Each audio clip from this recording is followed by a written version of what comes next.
भारतीय संविदा अधिनियम दो पार्ट्स में बटा हुआ है। दो पार्ट्स का मतलब ये मत समझिए कि इसमें सीपीसी की तरह या सीआरपीसी बीएनएसएस की तरह दो अलग अलग चीजें दी गई हैं। इसमें दोनों जगहों पर आपको धाराएं ही मिलेंगी, सेक्शंस ही मिलेंगे। अंतर सिर्फ ये होगा कि दोनों में अलग प्रकार के संविदाओं के संबंध में प्रावधान किया गया है। तो पहला है, वो आपको समान सिद्धांत यानी कि जनरल प्रिंसिपल्स ऑफ कॉन्ट्रैक्ट देते हैं। नॉर्मली संविदा कौन कर सकेगा, किस प्रकार से होंगे, और उन सब चीज़ों के बारे में जो पूरे संविदा से संबंधित हैं, पूरे संविदा के प्रोविजन से संबंधित होंगे, उसका संबंध प्रावधान दिया गया है। धारा 1 से लेकर धारा आपको 75 तक दिया गया है ये। दूसरा, आपको जो प्रोविजंस हैं वो विशिष्ट प्रकार के सिद्धांत बताते हैं, यानी विशिष्ट प्रकार के कॉन्टेक्स्ट। संविदा अधिनियम के विशेष प्रोविजंस बता रहे हैं, विशेष प्रकार की संविदाओं के बारे में बात करते हैं। और ये आपको दिया गया है 124 से लेकर 238 तक। अब उन विशेष में से कौन कौन है, तो तीन प्रकार के विशेष हमें वहां पर मिलते हैं। संविदाएं के प्रकार, एक है क्षतिपूर्ति की एवं प्रत्याभूति, जिसमें आपको कॉन्टेक्ट ऑफ इंडिमिनिटी, इन सब चीजों के बारे में प्रावधान मिलेगा। धारा 124 से लेकर 127 तक दिया गया है ये सब चीज आपके प्रीलिम्स के लिए भी काम आएंगे और ऑब्वियसली मेंस के लिए भी काम आएंगे। 124 से लेकर 127 तक दिया गया है, और अध्याय 8 में इनका प्रावधान हम देख पाते हैं। दूसरा विशिष्ट प्रकार का संविदा है उपनिधान और गिरवी, बेलमेंट एंड प्लेज। प्लेज या गिरवी के संबंध में प्रावधान 172 से दिया गया है, जो उपनिधान के शीर्षक के अंतर्गत ही आता है। इसके संबंध में प्रावधान आपको 148 से लेकर 181 तक दिया गया है, और ये अध्याय 9 में दिया गया है आपको। उसके बाद है आपका अभिकरण या एजेंसी।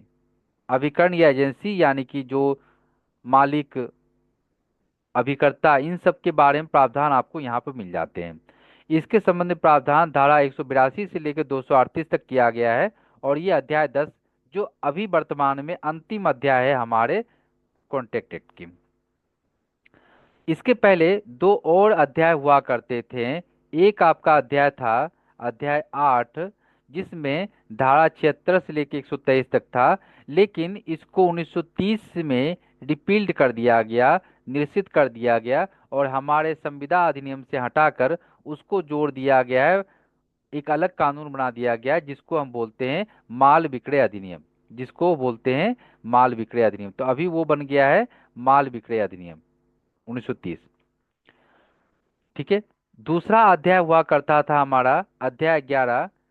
इसको भी 1932 में निरसित कर दिया गया है, हटा दिया गया यहाँ से, और हटाकर एक अलग कानून बना दिया गया है, स्वतंत्र कानून बना दिया गया है, भारतीय भागीदारी अधिनियम 1932, जो है आपका पार्टनरशिप एक्ट, जो कंपनी के भागीदारों और पार्टनर्स के संबंध में कार्रवाइयों को बताता है और उनका निर्धारण करता है।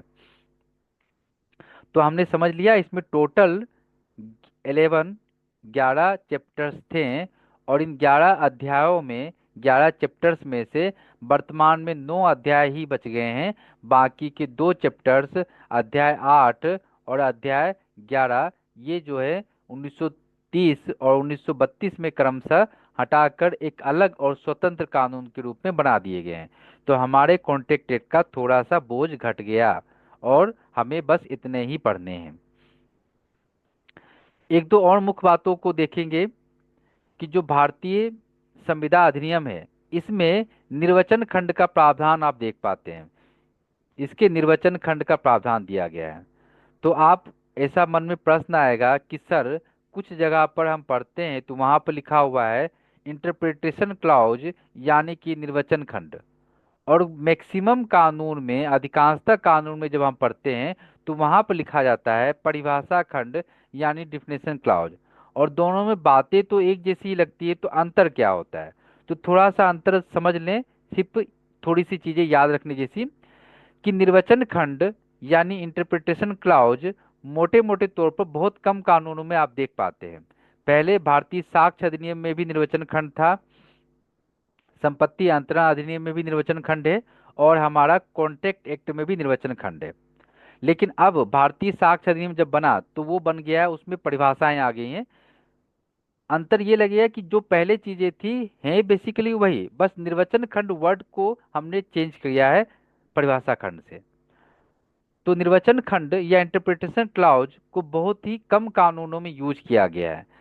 संविधान, कॉन्स्टिट्यूशन ऑफ इंडिया, ये सुप्रीम लॉ है, तो इसमें आपको परिभाषा खंड भी मिलेंगे और निर्वचन खंड भी मिलेंगे, इंटरप्रिटेशन क्लॉज भी मिलेंगे और डिफिनेशन क्लॉज भी मिलेंगे। उसकी तो बात ही निराली है। जितने कानून आपने भारत में पढ़े होंगे सब में सेक्शन 1 में बताया गया है कि उस कानून का नाम क्या है और वो कब से लागू होगा। लेकिन भारतीय संविधान में, इंडियन कॉन्स्टिट्यूशन में, इसका प्रावधान अंतिम में किया गया है 393 में। क्यों किया गया इसका लॉजिक भी आप लोग जानते होंगे, क्योंकि संविधान जब बनाया जा रहा था तो बनाते बनाते कब बनेगा ये तो पता ही नहीं है, और बनने के बाद कहाँ कहाँ लागू होगा। 2 साल बनाने में लग गए हैं। उन 2 सालों में कौन सा खंड भारत में जुड़ा रहेगा, कौन सा भाग जाएगा, इन सब चीज़ों के बारे में क्लैरिटी थी नहीं।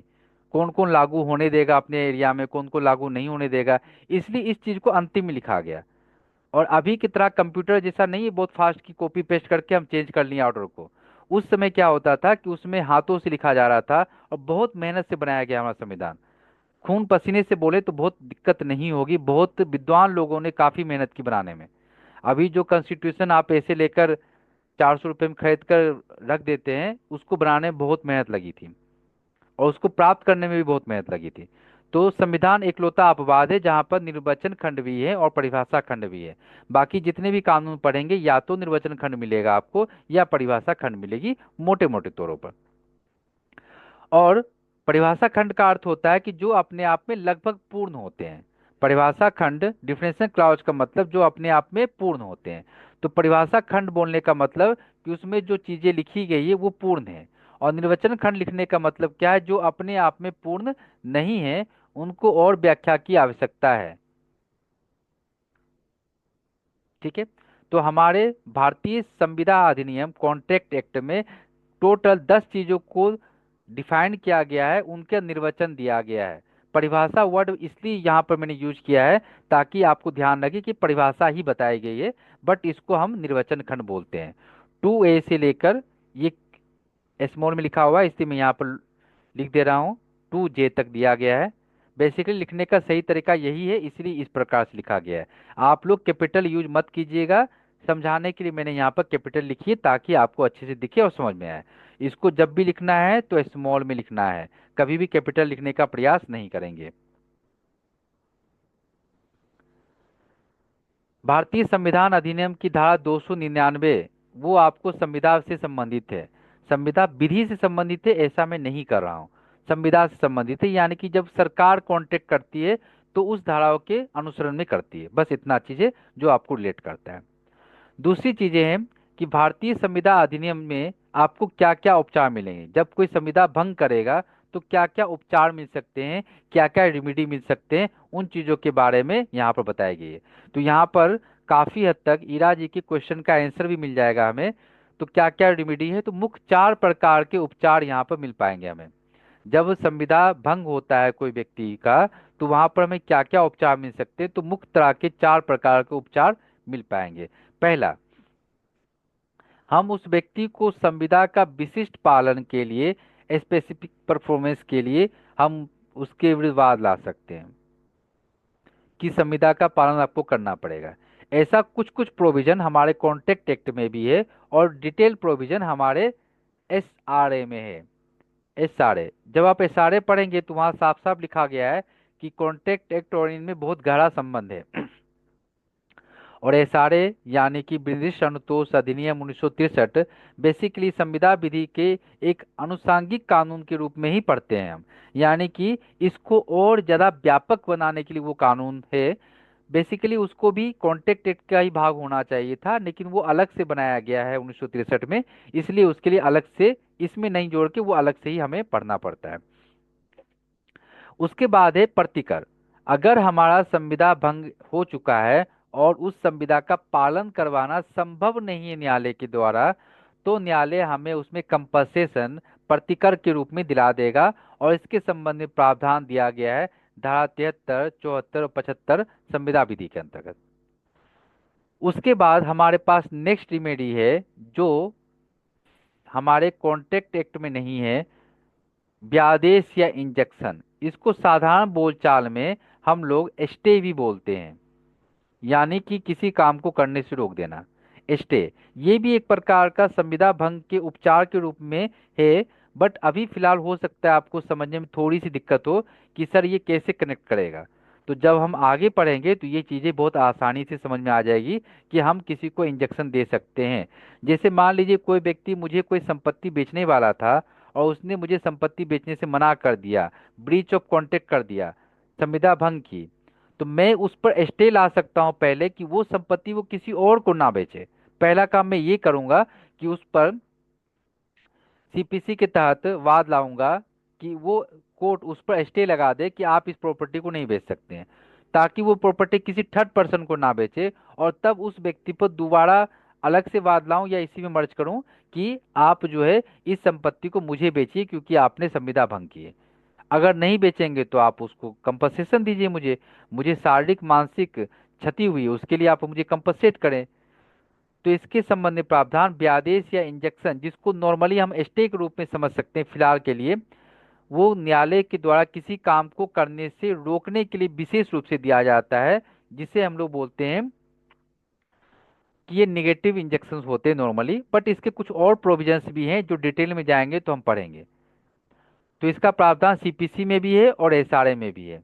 विनिर्दिष्ट अनुतोष अधिनियम में अस्थाई व्यादेश की बात की गई है, परपेचुअल इंजेक्शन की बात की गई है, और सिविल प्रक्रिया संहिता में अस्थाई व्यादेश टेम्पररी इंजेक्शन की बात की गई है, जो कुछ समय तक या न्यायालय के अगले आदेश तक लागू रहता है।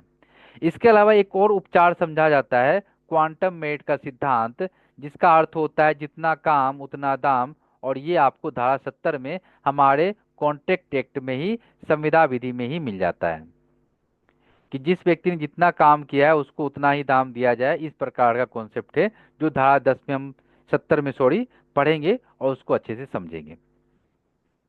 तो ये ओवरऑल चीजें थी जो हमें भारतीय संविदा विधि के बारे में समझनी थी और इसके संबंध में हमने समझा। अब मैं आज आप लोग को एक छोटा सा ब्रीफ दूंगा कि कोई भी संविदा बनता है तो उसमें क्या चरण होते हैं। इसको आप समझ लेंगे तो चीजें समझने में बहुत आसान हो जाएगी कि कॉन्ट्रैक्ट का फॉर्मेशन कैसे होता है, कोई भी संविदा बनती कैसे है। तो संविदा बनने से सबसे पहले हम लोग डायरेक्ट पर नेक्स्ट क्लास में जाएंगे। आज हम लोग समझेंगे मोटे तौर पर संविदा कैसे बनेगी, फॉर्मेशन क्या होगा, स्टेप क्या होंगे, चरण क्या होंगे। तो संविदा बनने में सबसे पहला स्टेप, जो स्टेप 1 है, वो होता है कि किसी व्यक्ति द्वारा प्रस्ताव, कोई प्रस्ताव दे, कोई प्रपोजल दे, कोई ऑफर दे। ठीक है। प्रस्ताव कौन देगा? प्रस्ताव कोई प्राकृतिक व्यक्ति या कानूनी व्यक्ति दे सकते हैं। प्राकृतिक व्यक्ति मतलब हम आप जैसे व्यक्ति जो प्राकृतिक रूप से व्यक्ति हैं। और कानूनी व्यक्ति का अर्थ होगा जैसे कि कोई एडवोकेट, मेरे तरफ से कोई एडवोकेट किसी को प्रस्ताव दे सकता है, कोई एजेंट दे सकता है। ठीक है। पुराने जमानाओं में तोता में लिखकर लोग अपना प्रस्ताव भेजते थे, उसको भी मान्यता दे दी जाती थी कई बार। लेकिन जब से कानून कोडिफाई हो चुका है तो उन सब चीज़ों को प्रस्ताव नहीं मानते हैं। प्रस्ताव हमेशा निश्चित रूप से किसी मानव के द्वारा ही दिया गया होगा, चाहे वो मानव स्वयं दे या अपने अधिवक्ता या एडवोकेट के माध्यम से दे, एजेंट के माध्यम से। बट प्रस्ताव हमेशा इंसान के द्वारा दिया जाएगा, जानवर के द्वारा। अगर मैंने कबूतर को सिखा दिया कि कबूतर जा जा जा ये खत साजन को दे आ, और वो जाके ऐसा कर भी दे, तो भी उसको प्रस्ताव नहीं माना जाएगा कानून की दुनिया में। तो प्रस्ताव में जब स्वीकृति मिल जाएगी, स्वीकृति का मतलब होता है एक्सेप्टेंस या प्रतिग्रहण। जब कोई प्रस्ताव दिया जाएगा तो उसको स्वीकार किया जाना चाहिए। ध्यान ये रखने की बात है कि स्वीकार वही व्यक्ति कर सकता है जिसको प्रस्ताव दिया गया है, क्योंकि समानता जो प्रस्ताव दिया जाता है वो किसी व्यक्ति विशेष को दिया जाता है। तो जिस व्यक्ति को प्रस्ताव दिया जाएगा, स्वीकृति या प्रतिग्रहण या एक्सेप्टेंस केवल वही व्यक्ति कर सकता है। एक इसका छोटा सा इलिस्ट्रेशन है कि एक व्यक्ति, एक फादर जो है, वो बोलते हैं कि जो मेरी कार मेरा गाड़ी खरीद लेगा, मैं उससे अपनी बेटी की शादी कर दूंगा। एक व्यक्ति जो है वो इस बात को सुनता है, फादर जो है वो, मान लीजिए मिस्टर एक्स को ये बातें कर रहे हैं कि मेरा कार जो खरीद लेगा उसको मैं अपनी बेटी की शादी करूंगा। ये बात वो सिर्फ इस व्यक्ति को कर रहे हैं, सिर्फ मिस्टर एक्स को बोल रहे हैं। ये बात मिस्टर वाई को जानकारी हुई, उसको पता चली कहीं से, और उसने क्या किया, ये कार खरीद लिया। और बाद में इस पिताजी के पास गया और बोला, ससुर जी, आप तो आप मेरे ससुर जी हो गए, शादी कर दीजिए बेटी की। तो पिताजी ने बोला, क्यों? तो आपने शर्त लगाई थी, आपने प्रस्ताव दिया था कि जो कार खरीदेगा उससे मैं बेटी की शादी करूंगी। तो पिताजी ने बोला कि बेटा, ये तो अच्छी बात है कि मैंने ऐसा बोला था, लेकिन मैंने ये प्रस्ताव केवल एक्स को दिया था, तुम्हें नहीं दिया था। तो जिसको प्रस्ताव दिया जाएगा वही व्यक्ति उसको स्वीकार कर सकता है। प्रस्ताव जिसको दिया जाएगा वही व्यक्ति स्वीकार कर सकता है। हाँ, कुछ प्रस्ताव ऐसे होते हैं जो सभी जन समान के लिए, जन साधारण के लिए, जनता के लिए, पब्लिक एट लार्ज के लिए होते हैं, उनको कोई भी स्वीकार कर सकता है, उसमें कोई व्यवधान नहीं है। जैसे कार्लिल बनाम कार्बोलिक स्मोक कंपनी में हुआ था। तो अगर कोई अनाउंसमेंट करा दे कि जो भी कार खरीदेगा उससे मैं अपनी बेटी की शादी कर दूं, तब कोई दिक्कत नहीं है। अन्यथा स्वीकृति वही व्यक्ति कर सकता है जो प्रस्ताव जिसको दिया गया है। और स्वीकृति करते समय हमें प्रस्ताव की जानकारी भी होनी चाहिए। हम डिटेल में सभी चीज़ों को पढ़ेंगे इसके रिलेवेंट केस लॉ के साथ। अभी सिर्फ आप एक परव्यू समझ रहे हैं कि संविदा किस प्रकार से बनेगा, बिल्कुल समान लैंग्वेज में। और सच बताऊं कि क्लास ऑफ होते होते आप पूरी संविदा कैसे बनेगी उसका कारण भी समझ लेंगे। उसके बाद है वचन। जब प्रस्ताव में स्वीकृति मिल गई तो वो बन गया है वचन। वचन बना है, अभी संविदा नहीं बनी है, अभी दिल्ली दूर है, संविदा बनने में समय है। वचन, अब वचन बहुत सारे चीज होते हैं। मान लीजिए किसी फ्रेंड ने बोला कि जब मेरी नौकरी लग जाएगी तो मैं तुम्हें 5 स्टार होटल में जाकर खाना खिलाऊंगा। और नौकरी लग गई, सिलेक्शन हो गए, जज बन गए। और जज बनने के बाद आपको एक छोटे से होटल में खाना खिला देते हैं सस्ता सा। तो क्या आप उन पर केस कर सकते हैं कि आपने संविदा का पालन नहीं किया? आपने तो मुझसे प्रॉमिस किया था कि आप मुझे 5 स्टार होटल में, ताज होटल में ले जाएंगे और खाना खिलाएंगे। ऐसा नहीं कर सकते हैं, क्योंकि भले ही ये बात उन्होंने लिखित रूप से दी हो या मौखिक रूप से दी हो या आपके पास साक्ष्य हो, गवाह हो, फिर भी ये बात जो है केवल वचन था। और वचन पाल मानने के लिए कोई व्यक्ति बाध्य नहीं है। प्रेमी प्रेमिकाएं अपने में बहुत सारे प्रस्ताव देते हैं, वचन देते हैं कि मैं तुम्हारे तार चारे भी तोड़ के लेकर आऊंगा। तो क्या इतनी चीजें संभव हैं? क्या पत्नी या पति उस पर केस कर सकते हैं, या प्रेमी प्रेमिकाएं केस कर सकती हैं? आंसर नहीं। तो सामाजिक वचन जो होते हैं उनके लिए हम वाद नहीं ला सकते हैं, वो वाद योग नहीं है। इसके लिए सर्टेन केसेस भी हैं जो हम अगले क्लास में पढ़ेंगे। वचन बनने के बाद, जब वचन बन चुका है, प्रॉमिस बन चुका है, तो उसमें प्रतिफल होना चाहिए।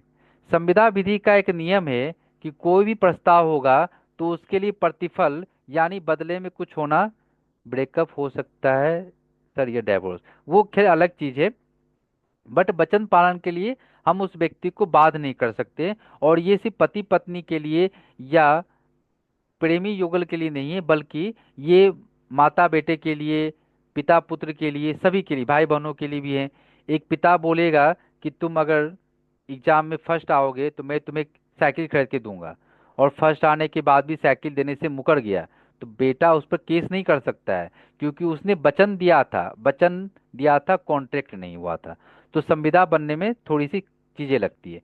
तो वचन में जब प्रतिफल ऐड करेंगे, जब हमारे प्रॉमिस में कंसिडरेशन, प्रतिफल, प्रतिफल का मतलब होता है बदले में कुछ होना, यानी कुछ तो मिले, पैसा मिले, संपत्ति मिले, वचन मिले, कोई भी चीज मिले, एक वचन भी प्रतिफल हो सकता है।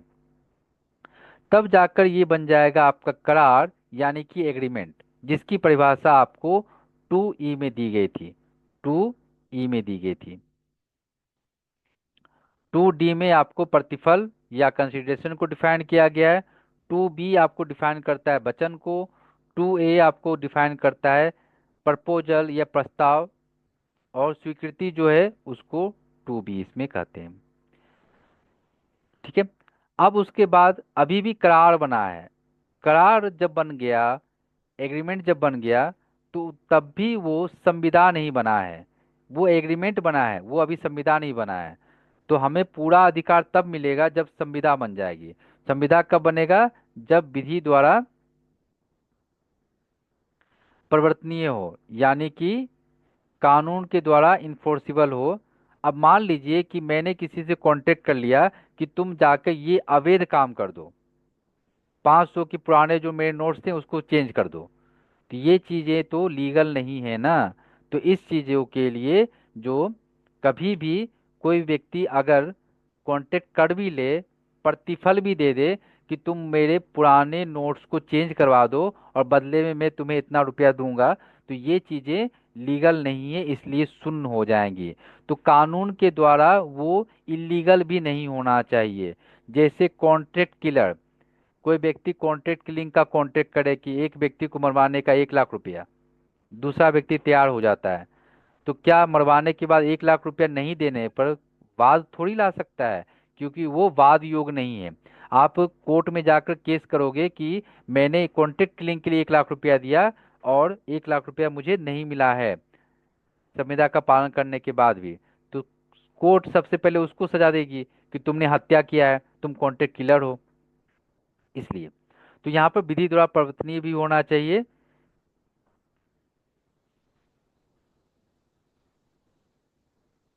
2H में फाइनली आपको संविदा बन जाती है। ठीक है।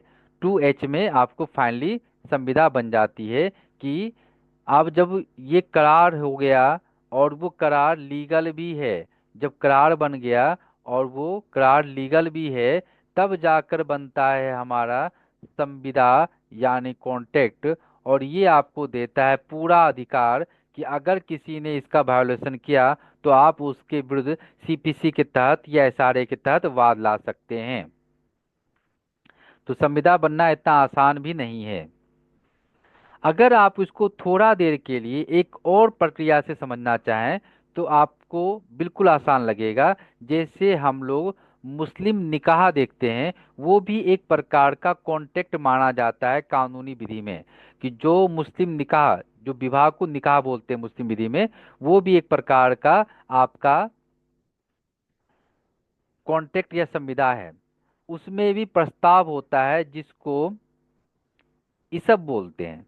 उसमें भी प्रस्ताव होता है कि क्या आपको इस व्यक्ति के साथ विवाह कबूल है, तो प्रस्ताव दिया जाता है, उसको दूसरा पक्षकार स्वीकार करता है। ठीक है। तो आप बोलेंगे सर ये तो प्रस्ताव दिया और स्वीकार कर लिया, तो इसमें प्रतिफल कहाँ था? तो बिल्कुल वहाँ प्रतिफल भी था। आपको पता होगा कि वहाँ पर भी मेहर में मेहर की राशि होती है। बिना मेहर के मुस्लिम विवाह शून्य होता है। मैं ये एग्जाम्पल इसलिए नहीं दे रहा हूँ कि आप लोग कुछ भी ऐसा सोचें कि उस विवाह में कुछ ऐसी दिक्कत है तकनीकी रूप से, ऐसा कुछ नहीं है। हर व्यवस्था का अपना कुछ ना कुछ गुण होता है, तो उसके कारण वो बनाया गया है। हम बस इसको थोड़ा सा कॉन्टेक्ट एक्ट को समझने के लिए उस प्रक्रिया में जा रहे हैं। बाकी उसमें बहुत सारी चीजें हैं, अच्छाइयाँ हैं जिसे समझना चाहिए। तो वहाँ प्रतिफल भी होता है और बिना मेहर के, प्रतिफल को मेहर बोला जाता है और बिना मेहर के वो शून्य होगा। तो वहाँ भी वचन होने के बाद प्रस्ताव भी होना चाहिए, स्वीकृति भी होना चाहिए, प्रतिफल भी होना चाहिए। और वो विधि द्वारा वर्जित भी नहीं है। जो मेहर है वो वर्जित नहीं है।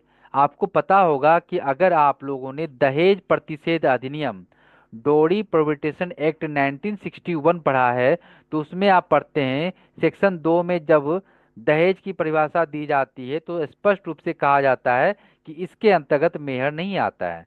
तो मेहर दहेज नहीं है, यानी कि मेहर पूरी तरह से लीगल है। इसीलिए वहां पर 1 2 3 करके सारे क्लॉजेज हमारे पूरे हो जाते हैं। प्रस्ताव भी होता है, स्वीकृति भी होती है, प्रतिफल मेहर के रूप में भी होता है और विधि द्वारा परिवर्तनीय भी है। इसीलिए मुस्लिम निकाह संविदा के पूरे चरणों को पूरा करता है और एक संविदा का सृजन करता है। चलिए, तो ये पूरा कॉन्सेप्ट हमारा खत्म हो गया।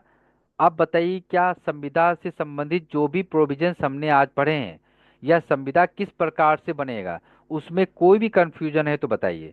बाकी हम लोग हर स्टेप को, जैसे जब प्रस्ताव पढ़ेंगे तो कितने प्रकार के प्रस्ताव होते हैं और उससे संबंधित केस लॉज भी पढ़ेंगे, क्योंकि संविदा विधि और आईपीसी ये दो ऐसे कानून हैं जिसमें आपको बहुत सारे केस लॉज की आवश्यकता पड़ती है। तो इसको केस लॉज के साथ समझना पड़ेगा हमें।